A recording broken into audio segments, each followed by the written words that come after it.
Kiz here from Glowitheflow podcast. This is Chamber 35 and I'm going to be the guest and the interviewer. So let's see how that works. So Kiz, tell us about what you do. Okay, I use therapeutic applications of hip-hop in communities of marginalised people, and I share self-care tools around self-regulation, emotional processing, and aim to promote creative joy. I'm also considered the UK's first hip-hop therapist, and I trained as a teacher initially and then moved into community participatory arts. What do you enjoy most about your job? Working with people and sharing genuine tools that I've learned from my own mental illness. I have post-traumatic stress disorder and been diagnosed with generalized anxiety disorder, and also a somatic pain problem where emotional pain manifests as physical pain in my body. So to manage those things, I had to use self-care routine and discovered creative means of processing. So I'll get a real buzz when people say that they've tried some of the tools, or if they communicate with me about what happened in a workshop and say how they've benefited or how they've applied what I've done. And also just helping people process their past. It can be really tricky and sometimes we don't know how to do that. So watching somebody go through the motions and open up over a period of workshops, sessions where we've done creative fun stuff, promoted a sense of security and safety in the group, and then just watching that change between people where they might have been resistant or reluctant and then come to the viewpoint that therapeutic work around creativity is really useful and valuable. And just seeing the creativity that people have, the unexpected nature of the little bursts of gems that come out of people's brains and souls and spirits is wicked. I love it. I don't feel like I ever go to work, to be honest. It's sick. How do you know a good therapeutic workshop has happened? What are the indicators? Well, it can sometimes get a bit messy. So I think sometimes you might see silent people or resistant people, angry people, and then when they engage in activities and they come out the other side calm or joyful or having interactions with other people where they were quiet before. Seeing a change in people makes me feel that there's been good therapeutic work. And also if they say that there was a pain point for them in the past that they couldn't get over, and that the techniques that they'd used with me had helped them to address or come to terms with those issues, that's good. What else? Good therapeutic workshop. Just that it flows. I usually get systems in place for things that are unexpected and respond in the moment. So because I've been a teacher for so long and, worked as a substitute teacher, I ended up getting lots of preparation for in the moment, spontaneous reactions. And when you're working with people's emotions, that can be a flavour of the work, spontaneity and unexpectedness. So for you to be prepared to receive those little, lightning bolts of unexpected stuff, that's a real thing I think about after I'm driving home or on the bus. I think, oh gosh, that person said this and that and I was able to respond, and oh yeah, it's a good job I had that technique or that awareness from experience. And it doesn't always happen. Like, I've done it really badly loads in the past, but that's what you've got to do to know how to do what to do, which is why we're doing this podcast, so that you can try and avoid the pitfalls. What are the things that you have to do to make sure a workshop goes well from a practitioner point of view? What helps ensure good practice? Right, I've got to be prepared. I've got to make sure that there's no thing happening beforehand. I make sure in my diary the night before and the morning of the workshop is clear, and that all I'm doing is focusing on that. I might not have that liberty. There might be other pre-commitments in my diary. So what I would do is plan in advance a few days ahead, just so that I know that I've got my resources printed out. And it quite often happens that I'll turn up somewhere and then the people were a bit different to how I imagined. Maybe their language ability is different, or maybe their integration with hip hop isn't quite there in terms of their own cultural, engagement. Sometimes people don't want to do writing, they want to play with art materials. Sometimes they want to do something that's nothing to do with what I've planned. So I'll just respond in the moment, which again comes from being a supply teacher. Hello, Kiki. This is Kiki the kitty. It's not my fluffy tail. So delivering a good workshop. Yeah, I've also got to make sure that my own mental health is good. If I'm mashed up in my head and I'm feeling stressed and nervous and hypervigilant, if I'm suffering from mental illness myself, there's no way I would do a workshop, just because therapeutic work for me needs me to be, and needs anyone to be, in a secure, stable zone in order to be able to be there for other people. If I'm not whole myself, I can't give myself to other people. So a good therapeutic workshop means that I've got to be well. And at the moment, I've been doing loads of well-being and self-care stuff that's been more lighter touch, not the more intense trauma recovery and mental health work that I would, normally do, that I'm trained to do. So that's interesting, having to pivot to doing something lighter, but it's still really valuable. It's just that I don't take people through the transition and change that I normally would if I'm doing like a more, I don't want to say advanced level, because having mental illness doesn't mean that it's an advanced workshop. It just means that it's more therapeutic. So yeah. But the thing that helps ensure good practice is just like knowing who the staff are in the organization, who I can turn to if something's not quite right. So say if I'm working with people who, I don't know, they're severely vulnerable and something might come up in the workshop, I always make sure I know who to contact, where they'll be. Usually if it's a proper, a therapeutic workshop, a safely held and ethically sound workshop, I would insist that there was a work member in the workshop, because to be truly trauma informed, and that's the work that I'm doing now, or at least training other people to do at the moment.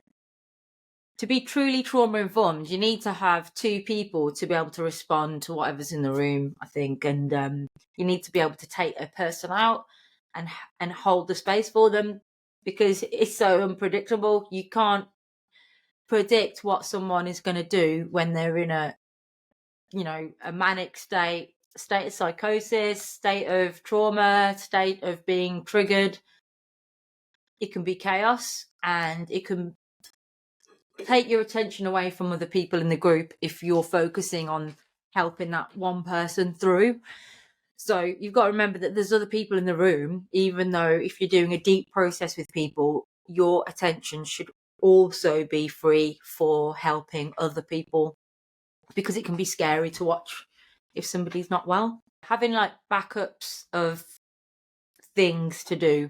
So as I said earlier, there's like different people always in the workshop than what I planned for, or there are a variety of people that I might not have planned for.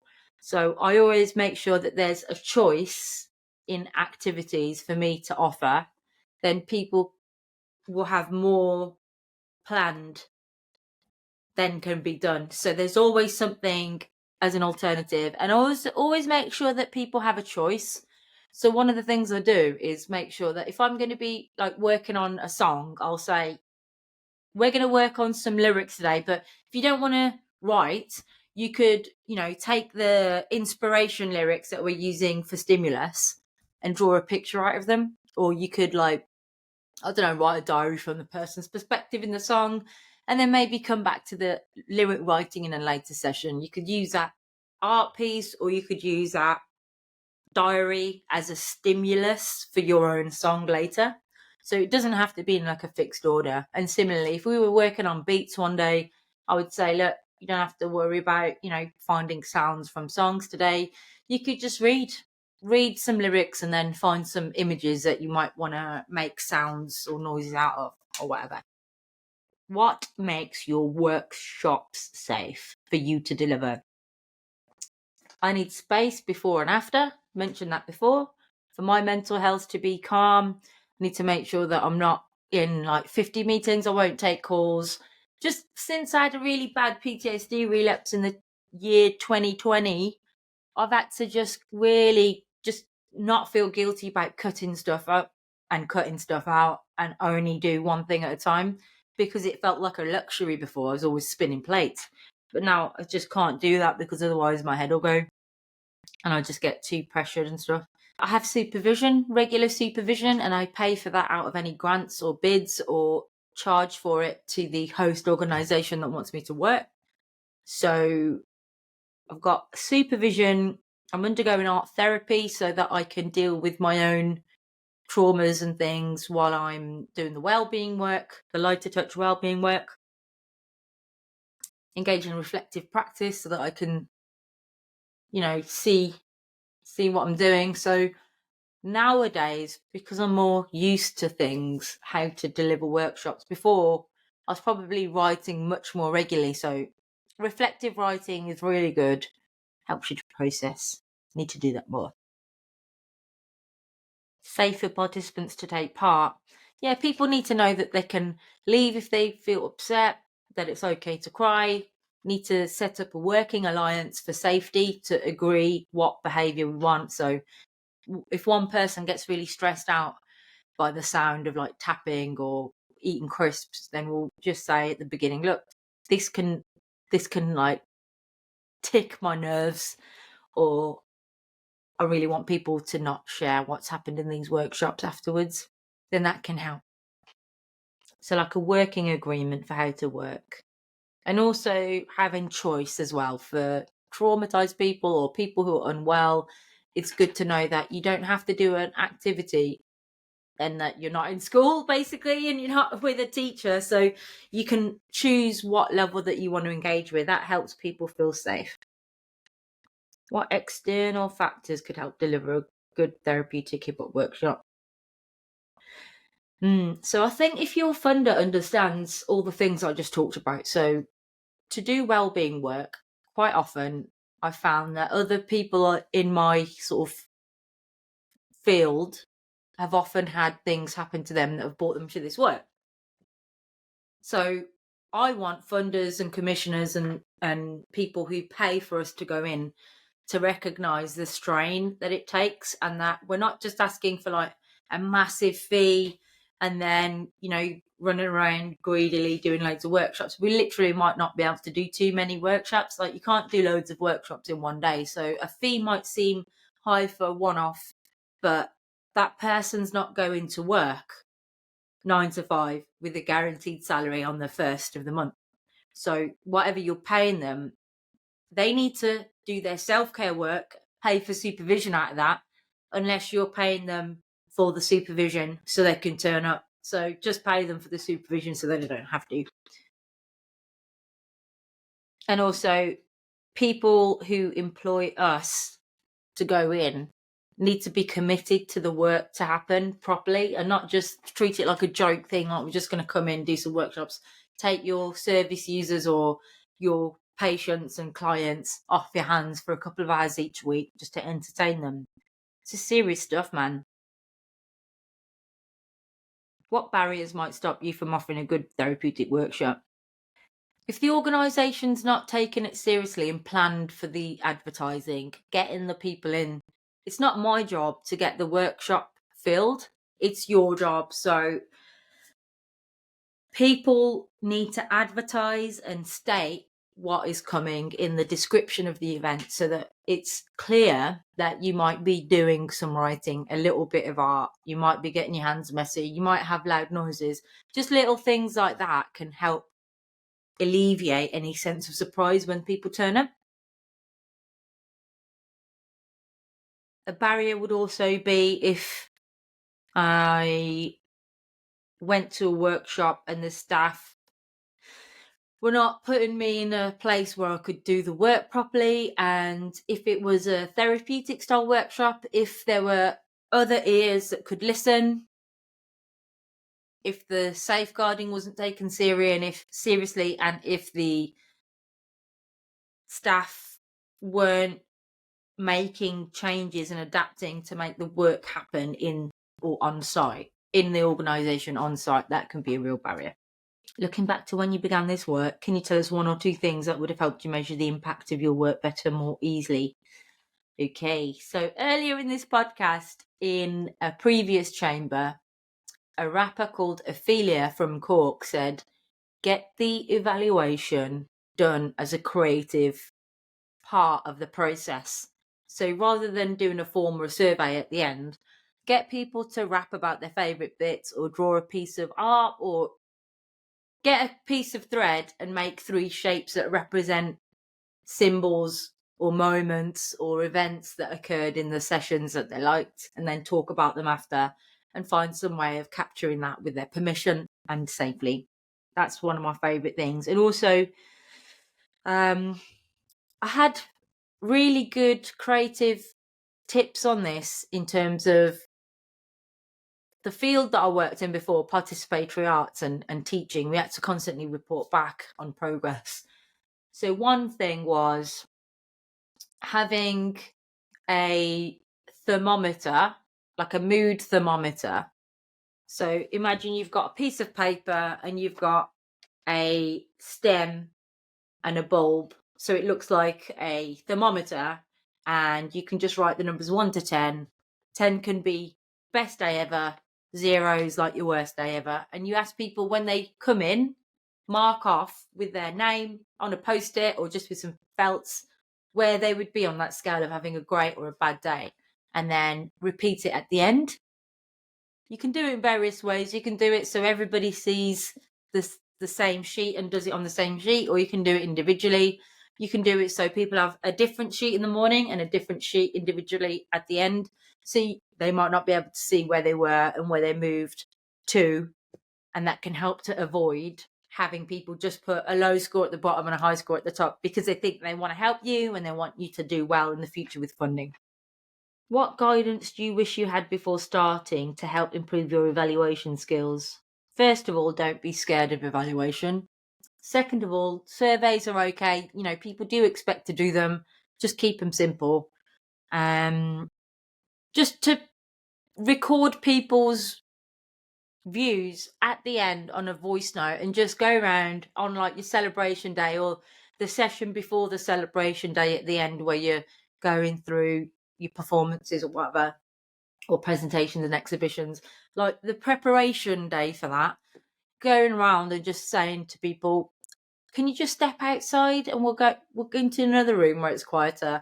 I'm just going to do a 30-second selfie video with you, or a 30-second voice note, and I just want you to say something I enjoyed about the workshop, or something that I felt I benefited from during the workshops, or something that I learned during the workshops, or something I found, that I can use in my own mental health recovery from the workshops. That kind of data is really helpful, and just a couple of sentences can go on your website, or it can go into a report to a funder.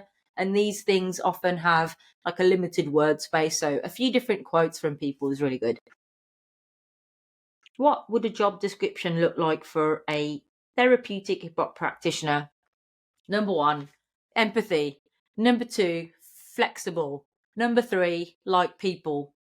Be able to work with different people and just, be like water, fluid, go round, above, under. Just let people come as they are and then respond to them as they are. Not have your ego go, they're not working, they're not doing what I said, whatever. Just let people chill, get out of the way, and you're just there to show the tools and they can just take them. If they don't want to take them, it's up to them.